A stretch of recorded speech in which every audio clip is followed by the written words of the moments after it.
시간은 지금은 이제 여러분이 말씀하시거나 질문하실 시간이 이제 주어집니다. 그래서 3시까지 충분히 우리가 시간을 가질 거고요. 예, 그러니까 들으실 때 이거는 원고나 뭐 그런 거 없이 이렇게 평소에 생각하시고 평소에 아시는 내용들을 자연스럽게 이렇게 말씀하시는 겁니다. 그래서 그냥 앉은 순서대로 이렇게 가시는데 사실은 이 내용 포럼의 주제에 대해서는 미리 말씀을 못 드렸습니다. 근데 이미 이 정도면 충분히 평소에 가지고 계신 생각들과 경험들로 인해서 충분히 말씀을 나누실 수 있는 그런 분들이기 때문에 오늘은 그냥 모셨고요. 첫째 주제는 우리 미국 오전에는 미주 지역의 선교 운동에 대해서 얘기했는데요. 이제는 현장에 계신 선교사님들이 보시는 한국 교회 선교 운동과 방향에 대해서 지금 어떻게 방향이 되고 있는지, 아까 동원이라는 측면에서 볼 때는 한국 선교사를 파송한 게 528명으로 굉장히 줄어들었거든요. 아마 현장에 계시면서 그런 것들을 많이 느끼실 텐데요.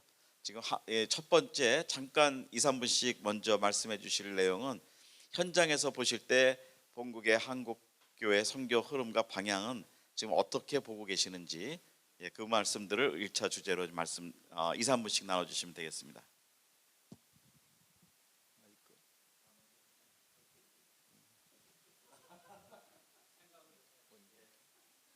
제가 먼저 할까? 예, 아무래도 제가 지금 한국에 잠깐 있기 때문에 먼저 얘기를 하겠습니다. 제가 2014년 11월에 당시 제가 KWMF 대표회장 할 때 한국 기독교 지도자, 한국 선교 지도자 포럼이라는 데 가서 발제를 한 내용이 있습니다. 그건 뭔가 하면 이제 한국 선교가 조금 현장 중심으로 우리가 가야 되겠다. 한국의 동원가들, 한국의 선교에 대한 여러 가지 액티비티와 프로그램을 얘기하지만은 방향성이 많이 흐려져서 이제 교회도 그러고 또 선교 본부도 그러고 또 선교사도 그러고 우리가 전부 한 방향으로 어떻게 현장에 있는 영혼을 살리고 현장에 있는 교회들을 우리가 건강하게 하느냐. 선교의 중심은 선교사도 아니고 선교사 자녀도 아니고 교단 선교부도 아니고 개교회도 아니다.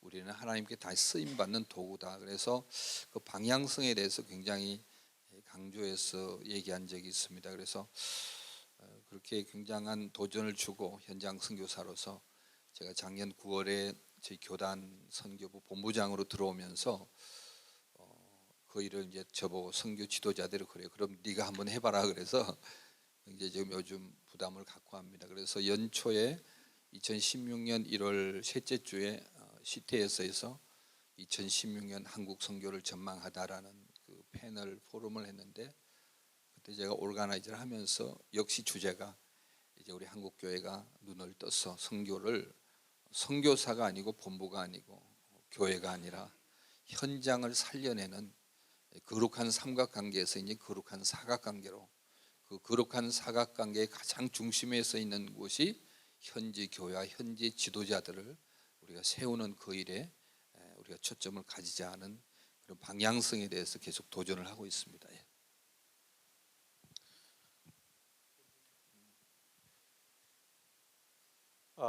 제가 다른 교회는 잘 모르겠고요. 감리교회 같은 경우에 보면 그 선교 위기가 세대 교체에 있는 것 같습니다.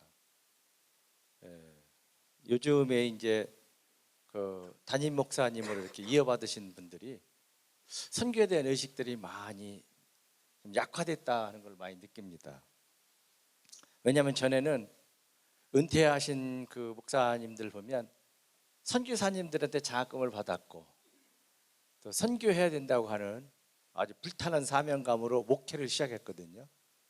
근데 이분들이 이제 이러한 목회 열정, 선교 열정이 이제 은퇴하시면서 다 다른 분에게 넘겨주다 보니까 이 젊은 세대들은 이제 그걸 잘 못하는 거죠. 왜 못하느냐면 뭐 선교에 대한 의식도 약한 것도 있겠지만 또 이제 옛날에는 은퇴하시기 전에 그 목사님들은 강력한 카리스마가 있었는데 이제 새 목사로 딱 가면 장로님들은 나이가 있으시고 연세가 있으시고 또 선교사 뭐지 그 담임 목사는 젊으니까 장로님도 눈치를 굉장히 많이 보는 거예요. 그래서 우리 교회가 전임이 했던 선교를 계속 이어가야 됩니다.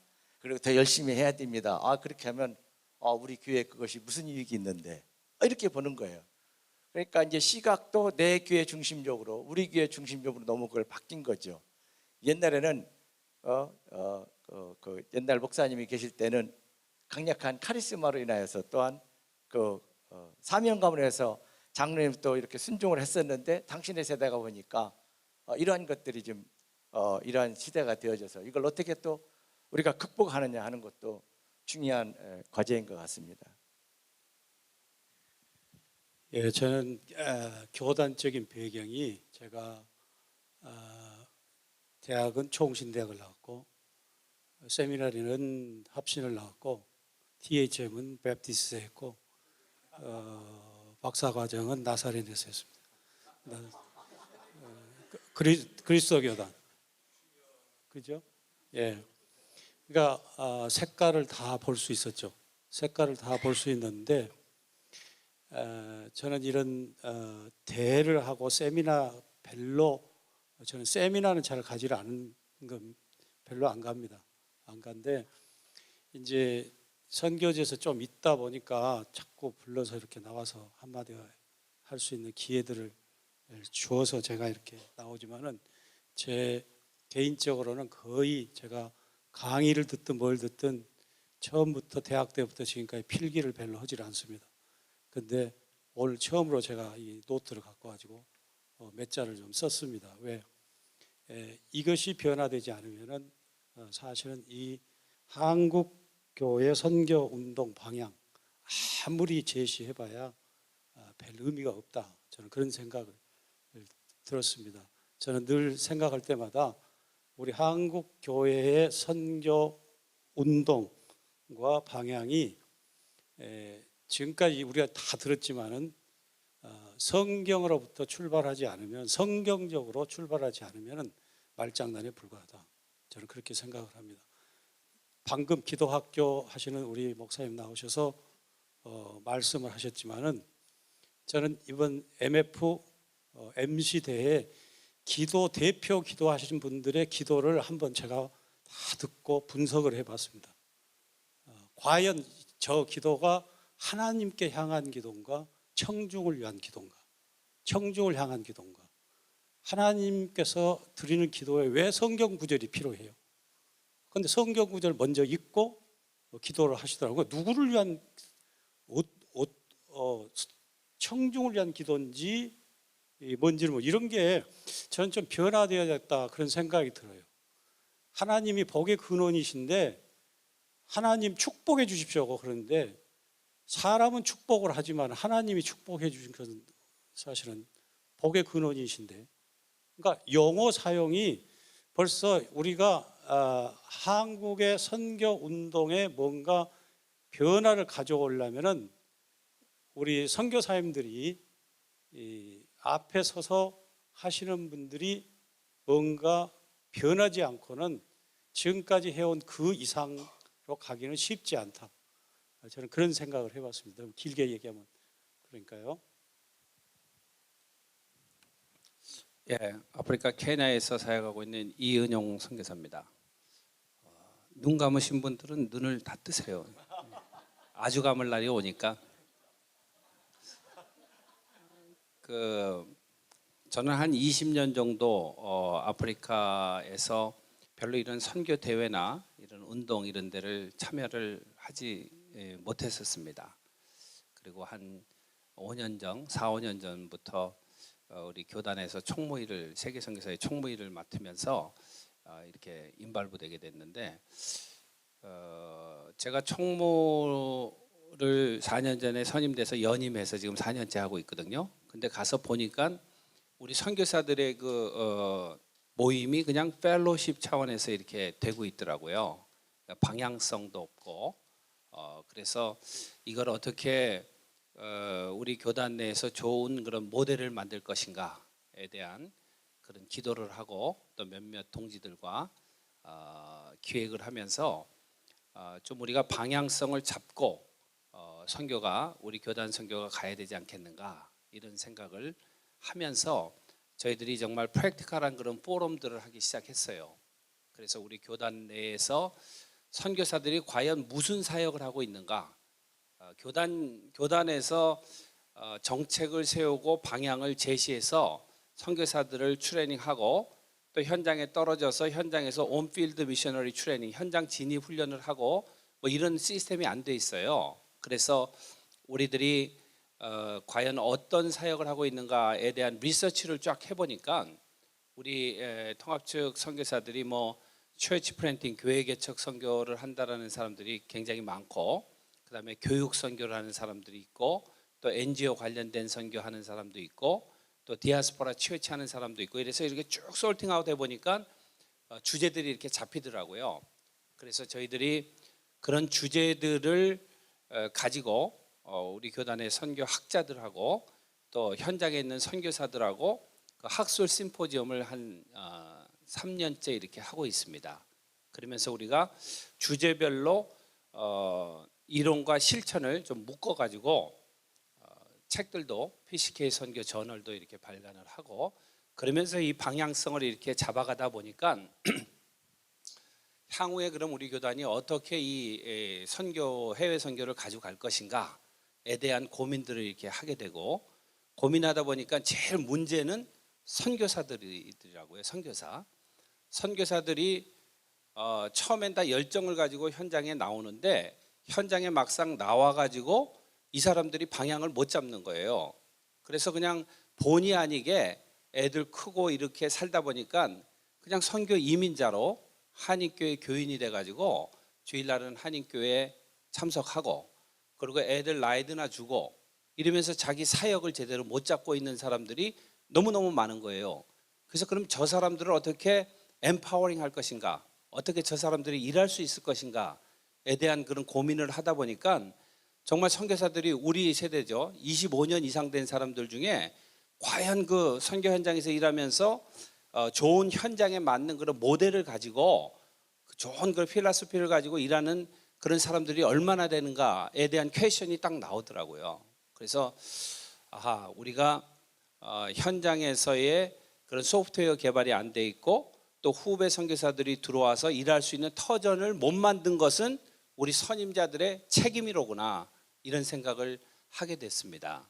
그래서 이거를 우리가 주제별로 이번 7월 달에 우리 한 300명 정도 시니어들이 모이는데 주제별로 우리가 미션 앤 처치 플랜팅, 미션 앤 에듀케이션, 미션 앤 디아스포라 처치 뭐 등등 이렇게 해가지고 저희들이 포럼을 그렇게 기획하고 방향성을 가지고 나가야 되겠다라는 생각을 하고 있습니다. 네, 1차적으로 말씀해 주셔서 감사하고요. 자, 이제 초점은 한국 선교 동원입니다. 아까 오전에는 우리 미주의 현장 이야기를 들으셨는데요. 자, 이제 지금 말씀 나온 것들 중에 이제 이렇게 점검을 좀 해보니까 이제 구조의 문제도 하나 말씀이 언급이 된 것 같고요. 선교사의 역할과 책임에 대해서도 언급이 좀 된 것 같고요. 그리고 방향이 불분명한 거, 그다음에 갱신은 우리부터라고 또 이렇게 한 분이 말씀해 주셨는데, 자 그러면은 좀 조금 더 진단을 좀 해본다면 우리 한국 선교 동원에서 교회에서 동원을 위한 구조에 그 장애적 요인들이 있다면 현장에서 보실 때 어떤 것들이 있을지 한 번씩 좀 더 말씀해 주시면 좋겠습니다. 그러니까 선교 동원을 할 때 현장까지 선교사들이 나오는데 어떤 구조라든지 그 어려운 점들이 있는데 그걸 뚫고 나오는 문제라든지 또 파송하는데 쉽지 않은 문제, 이런 것들을 현장에서 보실 때는 어떻게 보시는지 그 장애적 요인들을 좀 말씀해 주시면 좋겠습니다.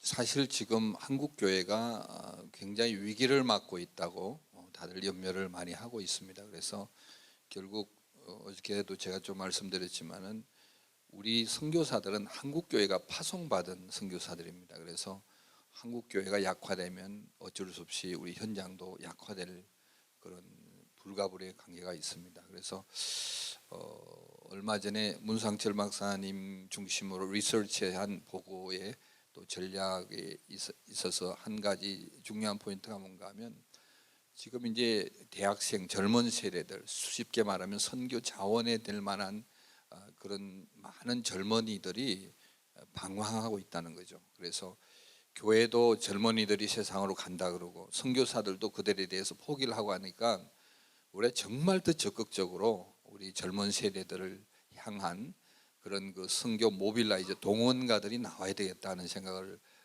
도전을 했습니다. 지금 뭐 여러분들도 아시지만은 한국 교회 선교 동원가들의 평균 연령이 지금 60세 가까이 있습니다. 그러니까 60대, 50대 후반, 60대 사람들이 20대 청년들을 이 모빌라이즈 하기가 어떤 문화적인 큰 장벽이 있죠. 그리고 아직까지도 우리 한국 교회 목회자들 리더십들은 그 아날로그 세대 리더십입니다. 그런가 하면 지금 30대 이하의 세대들은 전부 디지털 스피릿을 갖고 있기 때문에 가능하면 중간 세대 동원가들 좀 많이 개발해야 되겠다. 저도 이번에 참석하면 참 안타까운 것 중에 하나가 한국교회 선교 운동의 리더들이 이제 좀 나이가 한 40대나 30대 이 어저께 우리 로잔 미스터 오를 보면서 느낀 거는 우리 한국교회 선교 리더십도 또 동원가들도 이제는 좀 한 30대 40대가 일을 할 수 있는 분위기를 만들어주는 운동이 좀 일어나야 되겠다. 그래서 그런 생각을 좀 해봤습니다.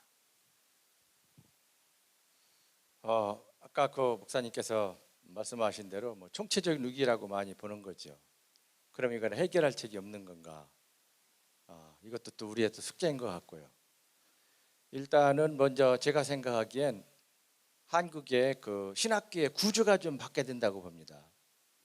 기존 내려오는 전통적인 방법을 계속 할 경우에는 선교사도 꼭 어느 교회 후원을 받아야 되고 뭘 해야 되고 이런 상태에서 선교가 계속되겠느냐, 이런 것도 굉장히 어려운 과제거든요. 앞으로의 선교는 어떤 분들이 그런 소리를 많이 합니다. 앞으로 10년 후에는 후원받는 선교사 시대가 갈 것이다. 그러면 10년 후에 후원받는 선교사 시대가 가면 선교사가 없는 시대냐? 이것도 우리가 풀어야 될 과제거든요.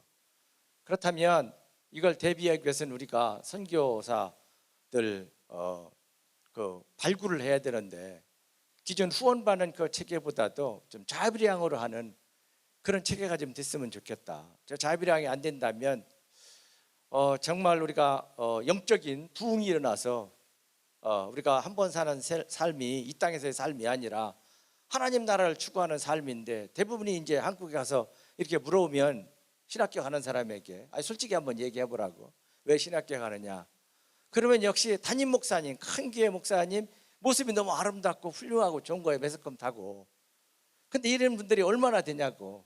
그럼 그게 안 되면 제가 얘기를 많이 됐습니다. 뭐 교통비도 별로 안 되면은 차라리 개교에 봉사 나가는 것이 아니라, 근데 제가 이런 얘기를 막 해도 되는지 모르겠네요. 네. 이게 말이 그게 대우가 안 되면 차라리 세븐일레븐 가서 일하지 왜 시골교회 같이 봉사 가면서 가느냐, 이런 게 너무 많은 얘기들을 들으니까 야, 이거는 정말 총체적인 위기 아니겠는가. 교회에서 여비가 안 된다고 해서 다른 데서 일하고 이런 거는 조금 사명감하고는 너무 무관한 일이 아닌가. 옛날 목사님들은 제가 물었습니다. 은퇴하시는 목사님이 옛날 젊었을 때 목회할 때 꿈이 뭐였습니까? 비전이 뭐였습니까? 다른 거 있었나? 그 시절에는 계란이나 많이 먹고 배부르면 그저 그냥 기도하고 전도하고 목회했지. 그걸 들으면서 이게 새로운 방향이 아니겠는가. 정말 주님 바라보고 그 현장에 있어서 기도하고 전도하면 또 하나님께서 새로운 방향으로 까마귀를 통해서 인도하셨듯이 이러한 새로운 영적 무브먼트를 통한 선교 개혁이 좀 선교 현장에 이런 젊은이들이 좀 오고 이런 운동들을 우리가 좀 깨워야 되지 않겠느냐. 그렇다면 새로운 방향이 이것이 되지 않겠느냐 하는 생각들을 가져봤습니다. 심각하면 다 졸리죠.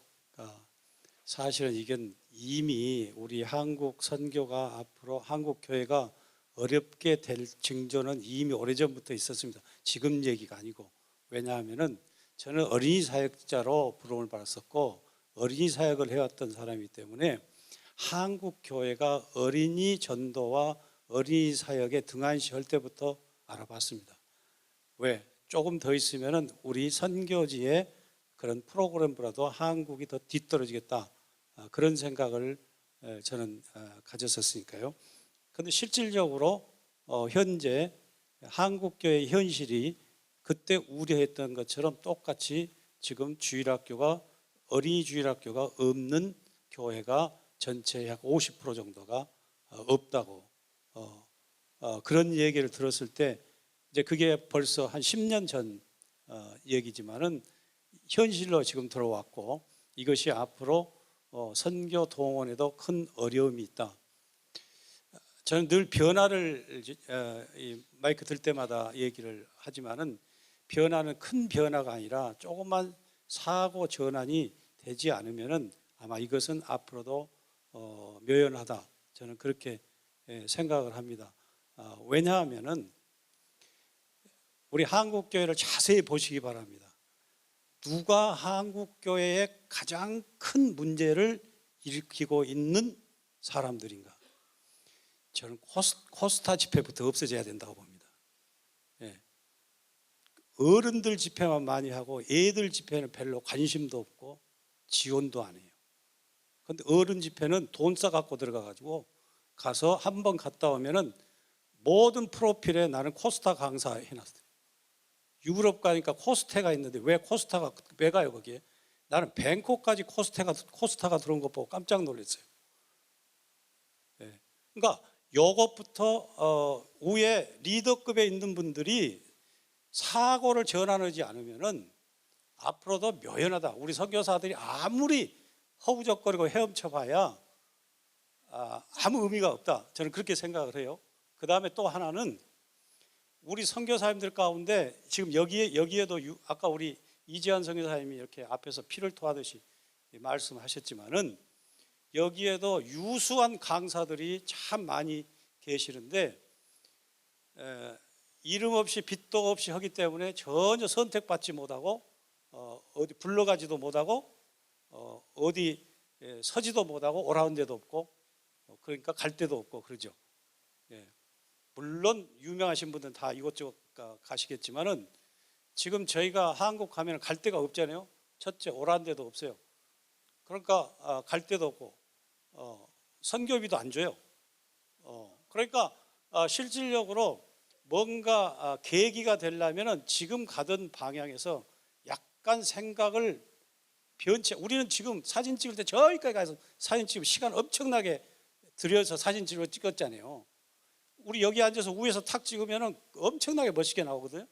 근데 우리는 옛날 전통적인 방법으로 어디 가서 계단이 있어야 사진을 찍고 계단이 없으면 사진을 못 찍고 그래요. 이번 선교대회도 그 뜨약볕에서 거기까지 가잖아요. 스타디움까지 가잖아요. 앉아있는 자리에서도 얼마든지 찍을 수 있는데, 그러니까 새로운 걸 생각하지 않으려고 생각하는 거예요.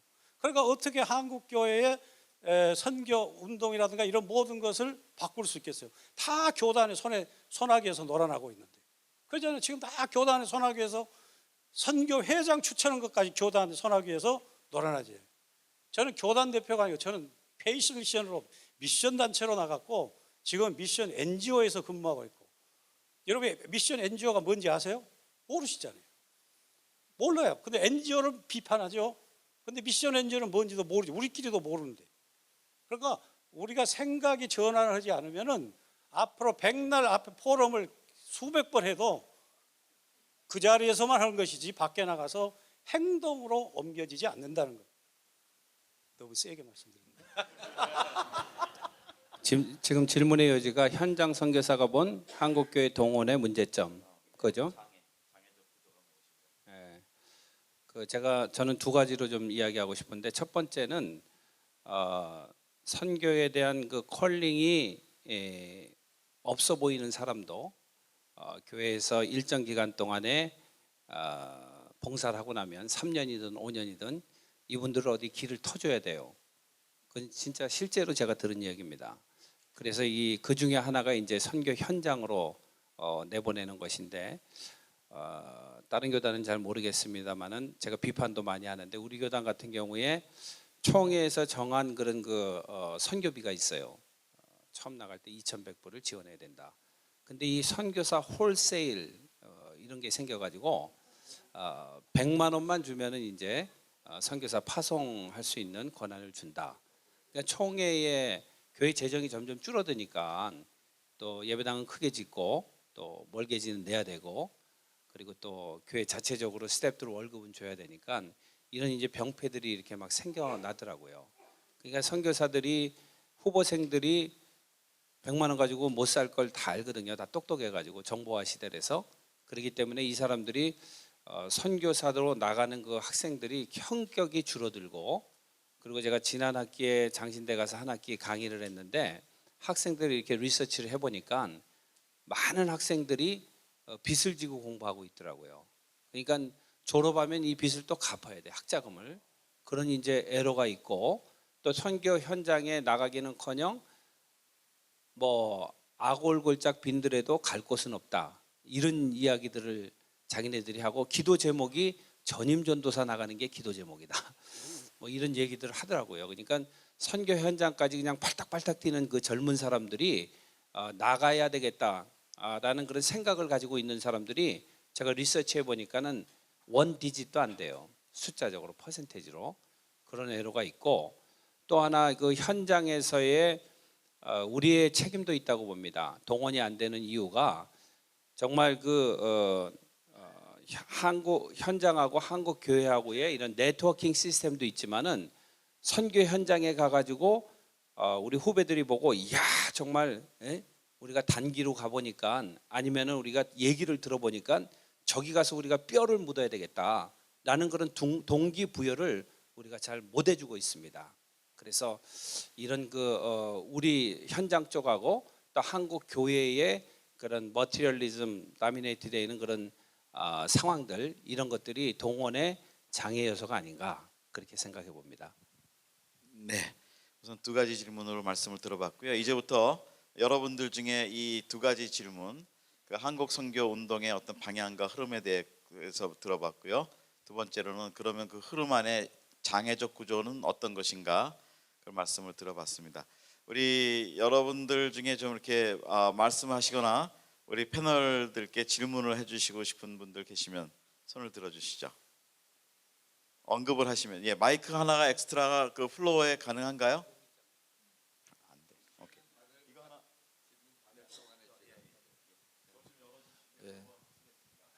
그 한국 교회가 대부분의 교단들이 이제 목회자 선교사를 파송하다 보니까 이제 거기에 여러 가지 크리테리아라든지 모금의 문제가 있는데 사실 지금 이제 전문인 선교 시대라 그러고 전문인 텐트 메이크 선교사들에 대한 많이 보내야 되겠다는 그런 의지들은 있는데 실제로 이제 진행되고 있지 않아요. 저희 교단 같은데도 거의 한 80%가 목회자 선교사예요. 그래서 이걸 어떤 그 네트워킹을 만들어서 전문인 선교사로 나가고 싶은 수많은 사람들을 훈련시키고 현장과 이렇게 연결시켜주는 그런 고리가 굉장히 빈약한 것 같아요.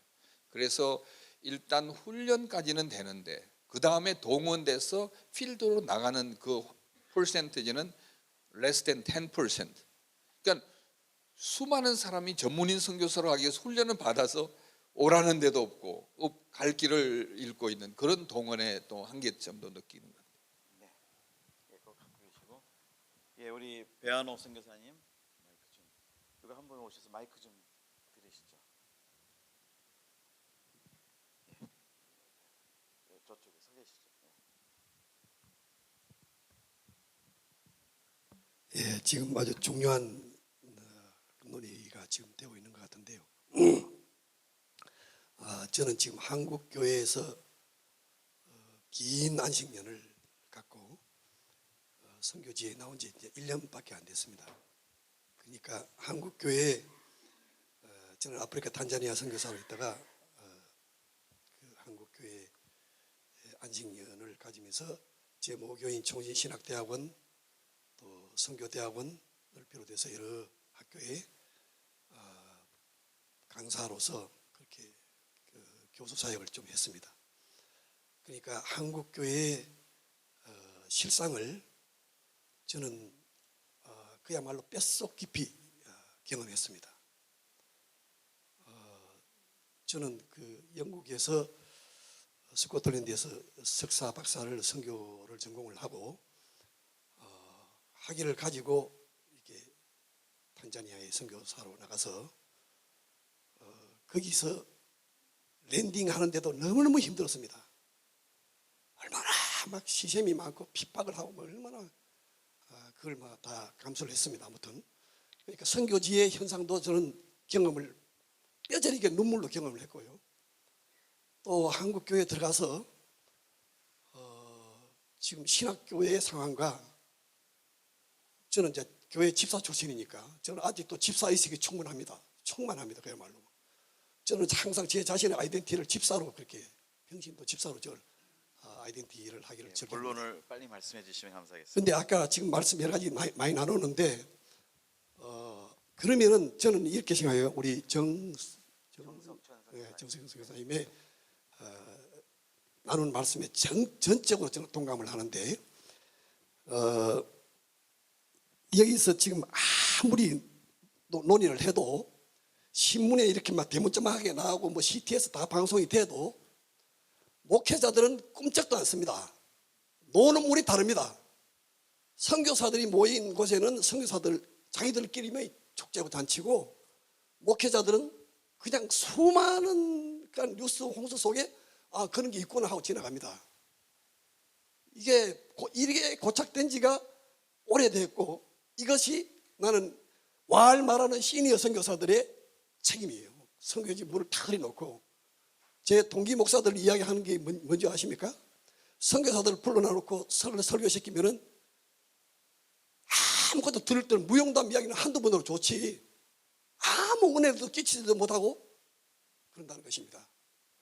이 자리에 앉아있는 왈 말하는 시니어 선교사들이 현장에서 영성관리를 행편없이 하고 말씀 연구 안 하고 자기의 그게 없으니까 그냥 무용담 가지고 택도 없는 소리입니다. 지금 안 됩니다. 그래서 지금 이 발상의 전환을 우리가 아무리 한들 뭐 사진을 뭐 안에서 찍든 밖에서 찍든 그게 중요한 게 아닙니다. 네. 정말 시급하고 절갑한 일이에요. 예, 마무리를 해주시면 감사하겠습니다. 시간이 많이 없어서요. 제 질문은 제 세 분들한테 지금 이제 교단 총무에 들어서 이제 선교 현장에 있다 지금 일을 하다 보니 벽을 많이 느끼잖아요.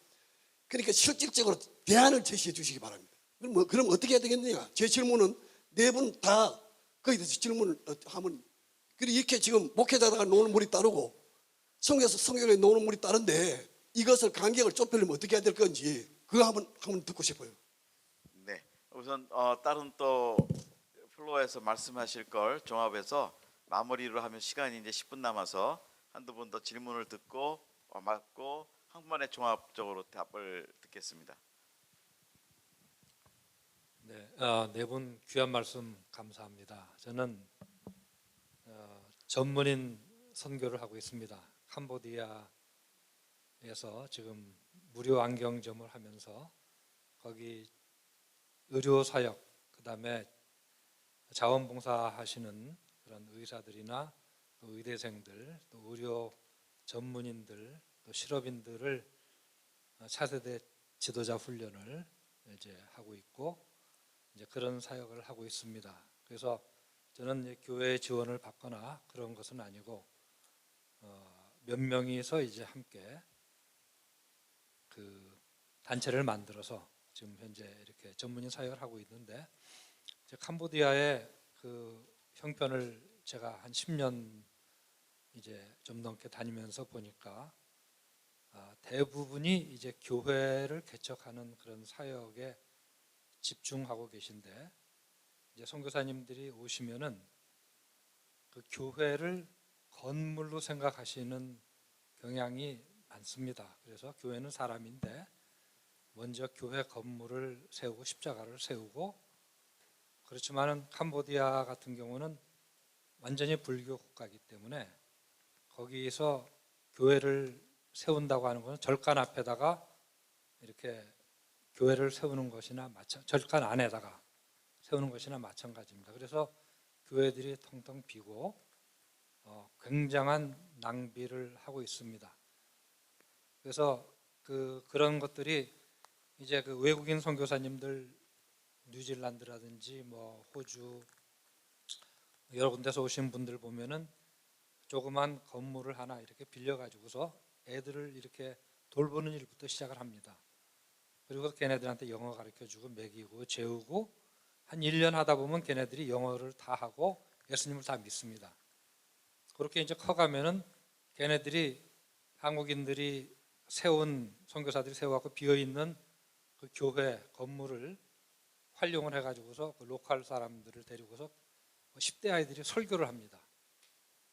그래서 그 방향이 한국에서는 굉장히 자기에게 익숙한 쪽으로만 현지에 가서도 그렇게 그냥 할 수밖에 없는 그런 현실을 갖다 보면서 굉장히 그것이 안타깝 생각이 듭니다. 그래서 그 현지에서 한국에서 파송을 하실 때 현지의 문화와 그 전략에 맞는 그런 훈련을 해가지고서 파송을 하는 것이 너무나 필요하다 그런 생각을 합니다. 감사합니다. 예, 알겠습니다. 그러면 오늘 시간 관계상 두 분으로만 마무리를 하고요. 마지막 한 말씀씩 두 분이 플로에서 나온 말씀을 가지고 네 분께서 한 말씀씩만 마무리로 해주시면 되겠습니다. 네. 예, 이건 우리가 당면한 문제이기 때문에 뭐 여러 가지 밤새 얘기를 해도 다 할 수 없다고 좀 생각이 됩니다. 그런데 우리 배한호 선교사님이시죠? 말씀하셨는데 최근에 이제 그 하나의 대안으로서 저는 이제 그 후원하는 교회가 그런 통합직 교회예요. 저는 뭐 페이스 미션이기 때문에 처음부터 지금 29년째 다 그렇게 하기 때문에 제일 후원 많이 해준 교회는 300불입니다. 제가 훈련을 받을 때 조동진 박사님께서 한 교회에서 300불 이상 받지 말라고 그러더라고요. 왜 그러냐? 그러니까 더 받으면 그 교회가 당신들을 좌지우지하기 때문에 전혀 더 이상 받지 마라. 그래서 500불 준 교회를 200불 다른 선교사 후원하게 하고 300불로 동결해서 지금까지 제일 많이 후원해 준 교회가 딱 두 교회 있는데 300불, 미국에서 한 교회, 제 친구 목사교회에서 한국에서 저를 파송했던 새순교회가 처음부터 지금까지 300불. 최근에 온누리교회가 150불에서 300불로 올려줘가지고 300불. 그래서 세 군데에서 이렇게 받고 있는데요. 저는 그런 생각을 합니다.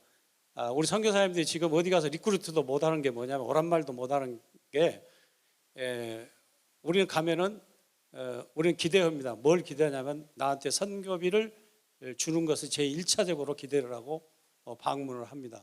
그렇기 때문에 자기 사역과 관계된 것만 얘기하지 앞으로 선교사들이 저희가 태국 같으면 태국에 어떻게 해야 될 것인가 이렇게 말할 기회가 거의 주어지지 않는다는 것입니다. 그런데 이렇게 우리가 29년 동안을 살아왔잖아요. 살아오면서 느낀 게 뭐냐면은 이렇게 하면은 우리가 모두가 다 함께 옴싹 망한다. 그래서 지난번에 저희를 후원하는 그 통합직 교회 목사님이 저한테 얘기를 우리 교회를 방문할 때 감사패 하나를 만들어 갖고 오라고 그래요. 그래서 왜요? 그랬더만 선교사는 받기만 하면 되겠냐? 후원하는 교회에 감사하는 마음도 표현하는 것이 중요하다. 그래서 감사패를 마련했고 하니까 너무너무 좋아해요. 또 하나는 최근에 제가 제안받은 겁니다. 한국에서 함께 앉아서 제안받은 얘기는 선교사하고 아직 후원하지 않은 교회들이 조그만 교회들이 많이 있는데 선교하면은 너무 거창하게 위에서 다 얘기를 해서 참여할 수 있는 엄두가 안 난다는 거예요. 그래서 현장에 모여서 참 프리토킹을 하면서 시니어들과 함께 프리토킹을 하면서 우리 같이 적은 교회도 어떻게 해야만 함께 참여할 수 있는가 하는 그런 운동을 일으켰으면 좋겠다.